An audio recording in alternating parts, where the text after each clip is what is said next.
님들 주님의 이름으로 환영합니다. 하나님께서 오늘도 우리에게 큰 은혜 주실 줄 믿습니다. 우리 옆에 있는 성도님들과 함께 좀 인사할까요? 주님의 이름으로 사랑합니다. 인사하겠습니다. 주님의 이름으로 사랑합니다. 감사합니다. 하나님께서 오늘 우리에게 은혜 주실 줄 믿습니다. 요단강을 건너간 이스라엘 군대는 여리고를 무너뜨리고 한 번의 아픔이 있었지만 아이성을 함락시키게 되었습니다.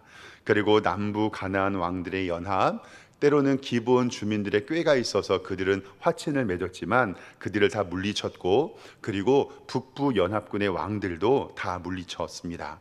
이 말씀을 통해서 우리가 기억했던 것은 하나님은 우리들의 위기를 기회로 바꿔주시고 하나님은 성도에 쓸 것을 미리 준비해 주시는 것을 우리는 말씀 가운데 배웠습니다. 그리고 마지막으로 하나님께서는 순종하는 자에게 승리 주시는 것을 우리는 말씀 가운데 배웠습니다. 여호수아를 통한 가나안 정복 전쟁은요, 크게 세 가지로 나눕니다. 1단계, 2단계, 3단계가 있는데 첫 번째 1단계는 뭐냐면 가나안 땅의 주요 거점을 정복하는 것입니다. 그 가나안 땅이 가지고 있는 큰 성읍들을 먼저 점령하는 것이 1단계고요. 2단계는 각 지파의 땅을 이제는 성경 말씀대로 분배하는 것입니다. 그 땅을 분배하는 것이 2단계고, 세 번째 3단계는 분배받은 지파에서 그 지역 내 세력을 소탕하는 것이 세 가지입니다. 그러니까 1단계는 큰 거점을 점령하고, 2단계는 땅을 분배하고, 3단계는 분배받은 지파가 지역 내에 있는 적들을 소탕하는 것이었습니다. 여기서 여호수아의 사명은 1단계와 2단계를 완수하는 것입니다. 아까 말했던 것처럼 가나안 지역의 거점을 장악하고 각 지파의 땅을 분배하는 것이 여호수아의 사명이었습니다. 그리고 여호수아는 그것을 완성했습니다. 여리고성과 아이성과 남부 연합군, 북부 연합군을 무찌릅니다. 그리고 오늘 말씀을 통해서 이제는 전쟁이 그치게 되는 것을 성경은 이야기합니다. 오늘 말씀 11장 16절에 보면요, 네겝 땅과 고센 땅과 아라바와 이스라엘 산지, 17절에 보면 세일로 올라가는 한락산과 헤르몬산과 레바논 골짜기와 바알갓까지 모두 잡아 죽이게 되고, 이제는 가나안 땅의 정복이 마무리되는 과정입니다. 이제는 1단계의 이 가나안 땅의 주요 거점을 이제는 점령하게 되는 겁니다. 이것이 총 7년 정도가 걸렸는데요, 그건 좀 이따 한번 말씀 살펴보기를 원합니다. 이제는 땅을 분배하는 일만 남았습니다. 그래서 오늘 말씀 18절에는 어떻게 기록하고 있냐면, 여호수아가 그 모든 왕들과 싸운지라 그것이 오랫동안이었다라고 성경은 기록하고 있습니다. 히브리 족속에 속하며 기브온에 살았던 사람들 꾀를 내워 이스라엘과 화친했던 기브온 족속을 제외하고는 모든 백성들을 잡아 죽이고 하나님 앞에 승리로 이끌어내는 것을 보게 됩니다. 오늘 말씀을 통해서 몇 가지만 하나님의 은혜를 상고하도록 하겠습니다. 첫 번째 우리가 기억할 것은 하나님은 신실하셔서 언약을 반드시 지킨다는 사실입니다. 성경은 그 땅에 전쟁이 그쳤다고 말씀합니다. 그리고 여호수아는 하나님께서 모세에게 명령하신 명령을 순종했다고 성경 말씀에는 기록이 되어 있습니다. 오늘 말씀 11장 23절입니다. 여호와께서 모세에게 말씀하신 대로 그 온 땅을 점령하여 이스라엘 지파 구분에 따라 기업으로 주매 그 땅에 전쟁이 그쳤더라. 이제는 전쟁이 그치고 가나안 땅을 지파별로 나누는 일만 남았습니다. 그런데 우리가 여호수아의 전쟁을 통해서 우리가 살펴볼 것은, 이 전쟁은 하나님께서 모세에게 약속하셨고 더 위로 올라가면 하나님께서는 아브라함에게 이 땅을 약속하신 것입니다.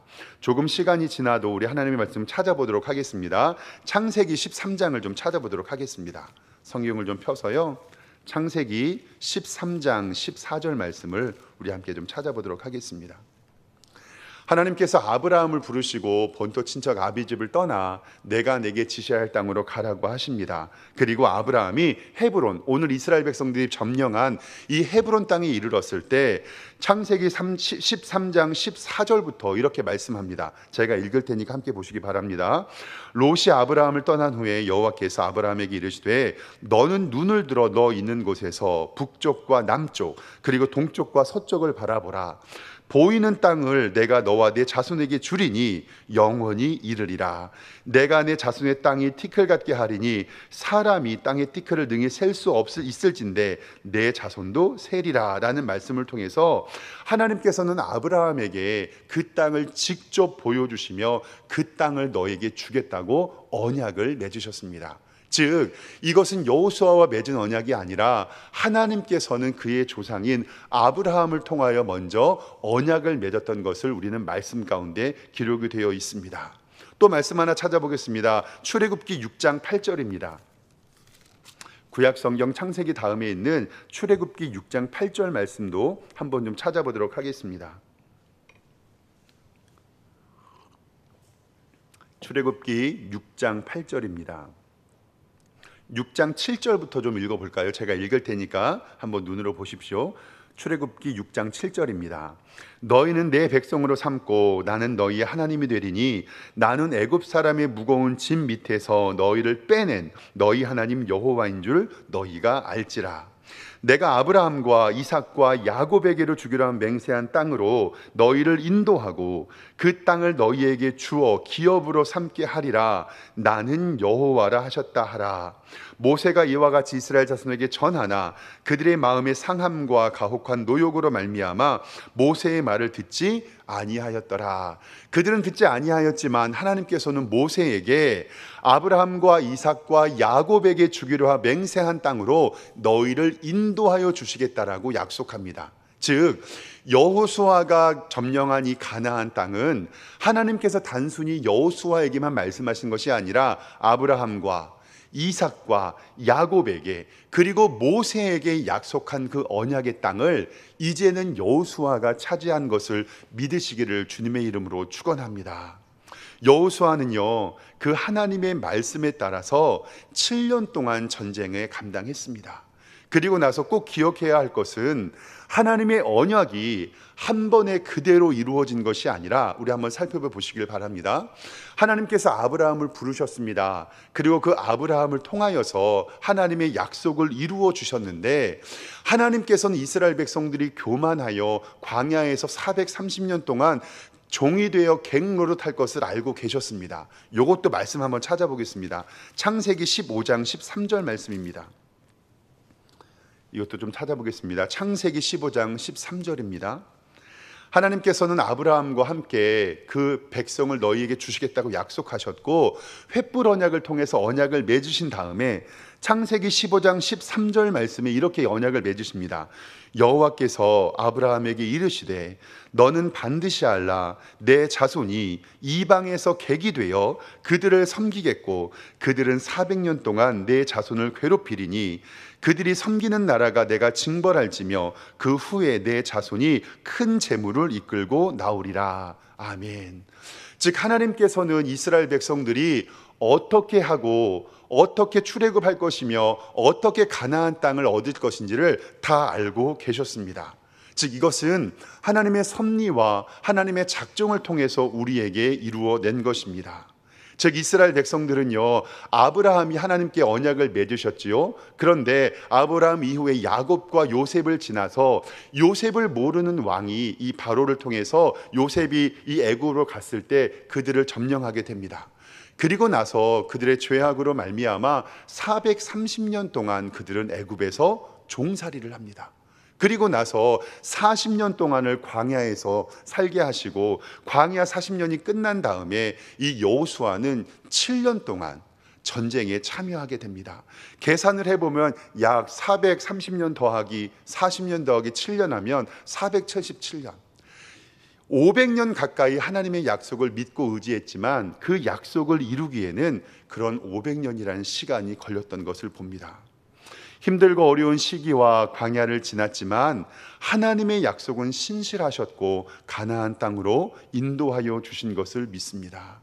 그리고 예수 그리스도를 이 땅에 보내주심을 약속하여 주시고 예수 그리스도의 구원을 우리에게 보여주신 것이 하나님의 사랑입니다.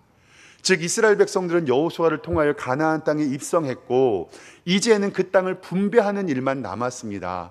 그러면서 그들은 생각한 것입니다. 무엇이냐면 이것은 단순히 우리에게 주신 것이 아니라 아브라함과 이삭과 야곱과 모세와 여호수아를 통하여서 그 땅을 주리라고 약속한 땅에, 가나안 땅에 들어가게 하신 것입니다.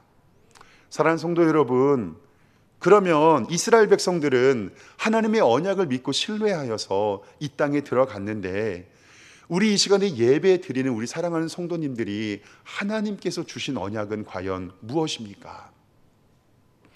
저는 기도합니다. 이스라엘이 가나안 땅을 인도해 주신 것처럼 하나님께서는 예수 그리스도를 이 땅에 보내주셔서 하나님의 구원을 이루어 주셨던 것처럼 하나님의 약속은 우리의 삶과 우리의 가정과 우리의 직장과 우리의 교회에 하나님께서 이루어 주실 언약이 우리 가운데 있다는 사실을 꼭 기억하시길 바랍니다. 다시 한번 여쭙겠습니다. 여러분의 언약과 하나님의 신실함, 그리고 그것이 우리의 가정과 우리의 교회와 우리의 기업에 하나님이 주신 언약은 무엇인지 스스로 생각해 보시기를 원합니다.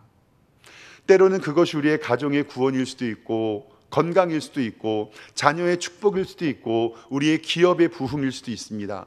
때로는 경제적인 문제의 해결도 우리의 언약일 수 있습니다. 그런데 과연 하나님께서 내게 부어주신 언약을 우리는 어떻게 붙잡고 나아가는지 반드시 생각해 보시길 바랍니다. 이 언약이라는 것은 굉장히 중요하거든요. 저도 우리 자녀들하고 한 약속을 반드시 지키려고 노력을 하는데, 왜 지키려고 노력을 하냐면 하나님께서는 우리와 맺은 언약을 반드시 지키시는 하나님이시기 때문에 우리 자녀들이 아버지와 내가 약속한 이 언약을 꼭 이루길 원하는 것을 보면서 하나님의 언약을 기억하기를 소망하기 때문에 그렇습니다. 제가 교회 처음 와서 저희 아버지를 전도한 이야기를 해드린 적이 있습니다. 처음에 저희 가정에 제가 처음 예수님을 믿고 나서 우리 부모님을 전도를 했는데, 그때 제가 하나님 앞에 매달렸던 언약은 사도행전 16장 31절의 말씀이거든요. 그거밖에 기도한 게 없어요. 하나님, 주 예수를 믿으라.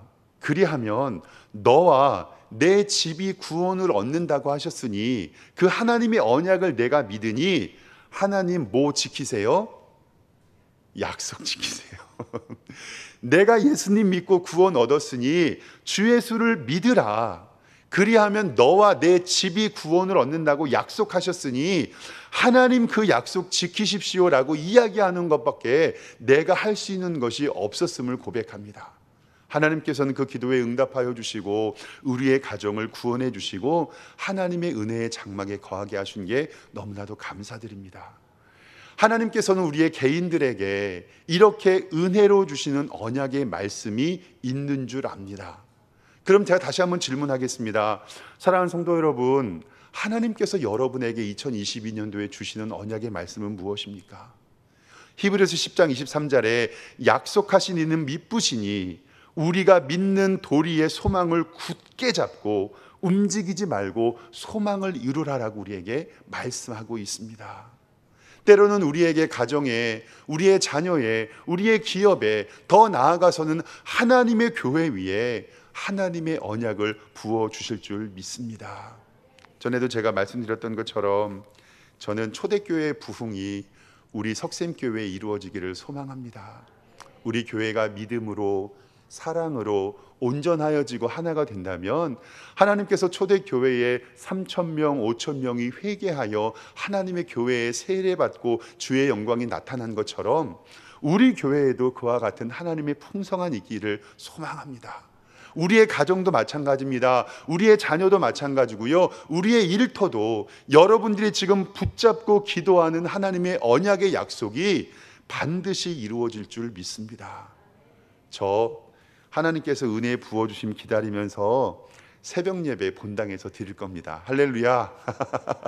이렇게 새벽에 우리 본당 밝게 켜놓고요, 로비에 불 켜놓고 지역 사람들이 우리 교회를 등대 삼아서 저 교회가 밝게 빛나는 모습을 통해서 이곳에 빛과 소금의 역할 감당하실 줄 믿습니다.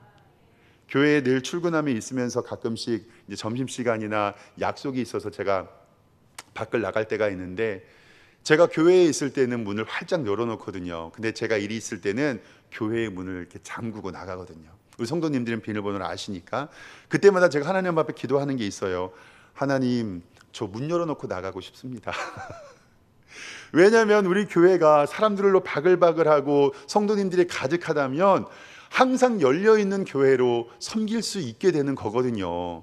저는 믿음 가지고 기도할 겁니다. 그럴 때 하나님께서 새벽 예배 본당에서 드리게 해주시고, 수요 예배와 금요철야도 본당에서 드리게 해주시고, 그리고 항상 교회 문을 열어도 사람들이 들락날락 거리는 것 때문에 안전하고 우리 교회에서 하나님의 은혜가 넘치게 하여 주시는 것을 꿈꿉니다. 저는 하나님께서 우리 교회에 이 같은 은혜 부어주실 줄 믿습니다. 그럼 사랑하는 성도 여러분, 하나님께서 여러분들의 가정에, 우리들의 자녀에, 우리의 직장에, 그리고 우리가 꿈꾸는 소망의 신실한 언약이 무엇인지 말씀 보시고 그것 붙잡고 기도하시는 여러분 되시기를 소망합니다.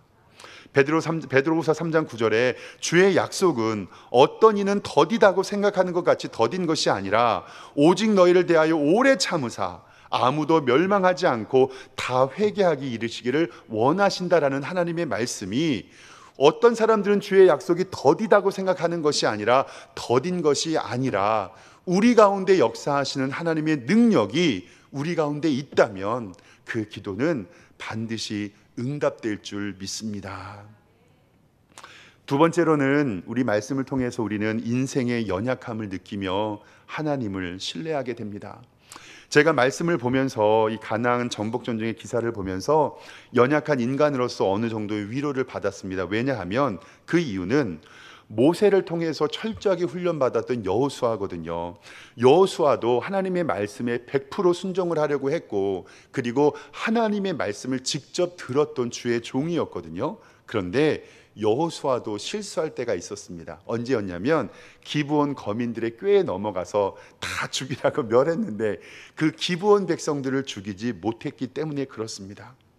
가나안 전쟁을 통하여서 하나님의 뜻을 완벽하게 수행할 줄 알았지만 하나님의 뜻을 완벽하게 수행하지 못했는데, 오늘 말씀 여호수아 11장 19절에 기브온 주민과 히위 족속과는 화친을 했고, 22절에 보면 이스라엘 자손의 땅에는 이 아낙 사람들을 하나도 남기지 아니하였지만 가사와 및 가드와 아스도셋은 남았더라라는 말씀을 통해서 그들을 다 쫓아내지는 못했다고 성경은 기록하고 있습니다.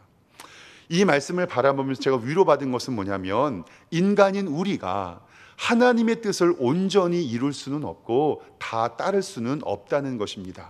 최선을 다하지만 우리는 부족함을 느끼고 인간의 죄성을 인정할 수밖에 없습니다. 그런데 이러한 상황을 바라보면서 나는 노력해도 하나님의 뜻을 이룰 수 없어 포기해야지, 이런 것은 하나님의 뜻이 아니라 우리는 우리의 연약함을 깨닫고 우리의 부족함을 하나님께 아뢰며 하나님의 도우심을 간구하시는 여러분 되시기를 축원합니다. 오전에 말씀드렸던 것처럼 약할 때 강함 되시는 하나님을 신뢰할 때 우리는 하나님의 은혜를 얻을 수가 있습니다. 한 10년, 15년 전에 제자훈련 세미나를 받아서, 제가 안성수행을 한 20년 됐네요. 벌써 제자훈련 세미나를 들으러 간 적이 있었는데, 그때는 오카는 목사님께서 제자훈련 세미나를 진행해 주실 때여서 그 오카는 목사님이 강사로 섬겨주셨습니다. 그때 오카는 목사님께서 제가 우리 듣는 수업 듣는 학생들에게 뭐라고 말씀해 주셨냐면, 제자훈련을 그렇게 교회에서 열심히 했는데 제자훈련 하면서 아무리 가르치고 금식하고 기도를 해도 끝까지 변화 안 되는 성도들이 있더래요. 아무리 가르치고 아무리 제자훈련하고 아무리 기도해도 변화되지 않는 성도가 있어서 언제 하루는 하나님 앞에 기도하면서 아무개 성도님 변화시켜 달라고 기도했는데, 하나님께서 자기에게 주시는 음성이 이런 거였다는 거예요. 너도 안 바뀌면서 누구 보러 바뀌라고 하냐고. 너도 안 바뀌면서 누구. 그게 저에게 주시는 말씀이었고, 저도 말씀을 바라보면서 예수님은 하나님의 아들이셨고 3년 동안 제자들과 함께 동거동락했잖아요. 그런데 예수님도 3년 동안 제자 훈련을 같이 먹고 같이 자고 함께 생활했는데 그 가운데서 예수님을 팔았던 가룟 유다가 나왔잖아요. 그래서 저도 위로를 좀 받았습니다. 아무리 하나님과 동행하고 하나님의 말씀에 순종했던 여호수아도 순간의 실수로 말미암아 기브온 주민과 휘족속을 죽이지 못했던 과오를 범게 되는데, 그런데 우리는 꼭 기억하십시오.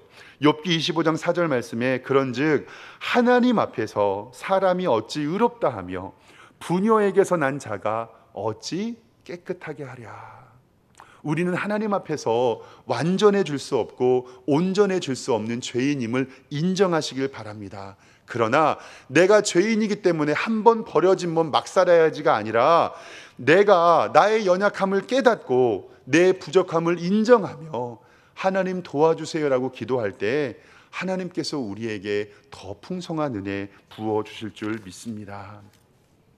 그래서 로마서 8장 26절 말씀에 이와 같이 성령도 우리의 연약함을 도우시나니 우리가 마땅히 빌 바를 알지 못하나 오직 성령이 말할 수 없는 탄식으로 우리를 위하여 친히 간구하신다라고 말씀하고 있습니다. 사랑하는 성도 여러분, 이번 한 주도 성령님 의지하며 살아가시기를 주님의 이름으로 축원합니다. 마지막 세 번째입니다. 믿음의 선한 싸움은요, 하루아침에 끝나는 것이 아닙니다. 서두에서 잠깐 말씀을 나눴습니다. 오늘 말씀 11장 18절 말씀에 여호수아가 그 모든 왕들과 싸운 지 오랜 동안이다 라고 말씀을 합니다. 조금 계산을 좀 해봤습니다. 갈렙이 가데스 바네아에 정탐한 나이가 40세입니다. 여호수아 14장 7절에 내 나이 40세에 여호와의 종 모세가 가데스 바네아에서 나를 정탐하게 하여라는 말씀이 있습니다. 그래서 가데스 바네아에서 정탐꾼으로 나간 때가 40살이고요. 그리고 요단을 건널 때가 78세입니다. 왜냐하면 신명기 2장 14절에 가데스 바데아에서 세례식의 시내를 건너는 기간이 38년이 걸렸다고 했거든요. 그러니까 오늘 여호수아가 가나안 정복 전쟁을 시작했던 나이는 78세가 됩니다. 그리고 땅을 분배하는 나이는 85세거든요. 여호수아 14장 10절 말씀에 보면 여호와께서 말씀하신 대로 나를 생존하게 하셨으니 오늘 내가 85세로다 라고 기록하고 있습니다. 즉 여호수아는 가나안 전쟁에 참석할 때 78세의 나이로 그 전쟁이 85세에 7년 동안 그 지독한 전쟁을 하게 됩니다. 아브라함과 이삭과 야곱과 모세에게 약속하셨고 430년 동안 종로를 하고 40년 광야 생활을 하고 그리고 7년 전쟁을 통해서 드디어 가나안 땅에 입성했던 것을 봅니다. 쉽지 않습니다. 그런데 여호수아는 끝까지 하나님의 말씀에 순종하여 하나님의 뜻을 이뤘던 것을 기억하시기를 바랍니다. 가끔씩 저도 기도하면서 제가 기도하는데 잘 이루어지지 않는 부분들이 있잖아요. 제 연약한 부분들도 있고 주변의 환경일 수도 있고, 하나님 그 기도의 제목 언제 들어주실 건가요? 저도 이제 너무 힘듭니다. 근데 하나님께서는 기도하고 또 기도하고 참고 또 기도하라고 말씀하십니다. 그래서 제가 언제 한번 하나님 앞에 투덜댄 적이 있습니다. 하나님 이제 기도 안 할래요. 10년 넘었고 20년 넘었고 저 이제 하나님께서 기도 응답 안 해주시고 저 이렇게 살다가 아무것도 못하고 그냥 주님 나라 가는 거 아니냐고, 그럼 나는 뭘로 보상받냐고 제가 이렇게 투덜거린 적이 한 번 있습니다. 그때 하나님께서 제게 말씀하시는 것처럼 들린 건 뭐냐면, 그렇게 살다가 천국 오면 꼭 안아줄게 그러시는 거예요. 때로는 우리의 삶이 내 마음대로 안 되고 이해가 안 될 때 있어요. 노력하고 애쓰고 기도하고 답답할 때가 있습니다. 그런데 그때마다 하나님 언제 이루어 주실 거예요 라고 기도하지만 이루어지지 않을 때가 있는데, 그렇게 살다가 기도하다가 주님 바라보다가 주님께서 부르실 때 가면 주님 만나는 것이 우리의 참된 위로고 주님 얼굴 보는 것이 하나님의 진정한 우리의 기쁨인 줄 믿으시기를 주님의 이름으로 축원합니다. 새벽마다 계속 히브리서의 말씀 보고 있는데요, 히브리서 6장 15절에 아브라함이 오래 참아 약속을 받았으니, 그 다음에 히브리서 6장 14절에 뭐라고 약속하시냐면, 내가 반드시 복주고 복주며 너를 번성하게 하고 번성하게 하리라 했던 하나님의 약속이 아브라함을 통해서 이루어진 줄 믿습니다. 그리고 히브리서 3장 14절 말씀에 우리가 시작할 때 확신한 것을 끝까지 견고히 잡고 있으면 우리는 그리스도와 함께 참여한 자가 되리라고 우리에게 말씀하고 있습니다. 사랑하는 성도 여러분, 이러한 믿음의 선한 싸움은요, 하루아침에 끝나는 것이 않습니다. 때로는 지겹고 힘들고 괴로울지라도 하나님의 말씀 끝까지 부여잡고 주님께서 주신 믿음 가지고 나아갈 때 하나님께서 우리에게 부어주실 줄 믿습니다. 이 땅에 안 주시면요, 천국 가서 주님 얼굴 뵈면 다 해결됩니다. 우리는 오늘 말씀을 통해서 하나님의 신실함으로 하나님께서는 언약을 지키신다는 것을 배웠고, 우리의 인생에 연약함이 있을 때 성령님 의지하면서 이기시길 바랍니다. 그리고 믿음의 싸움은 하루아침에 끝나는 것이 아니니 오래 참고 기다리며 하나님께서 주신 복을 마음껏 누리는 여러분들과 제가 되기를 주님의 이름으로 축원합니다. 기도하겠습니다.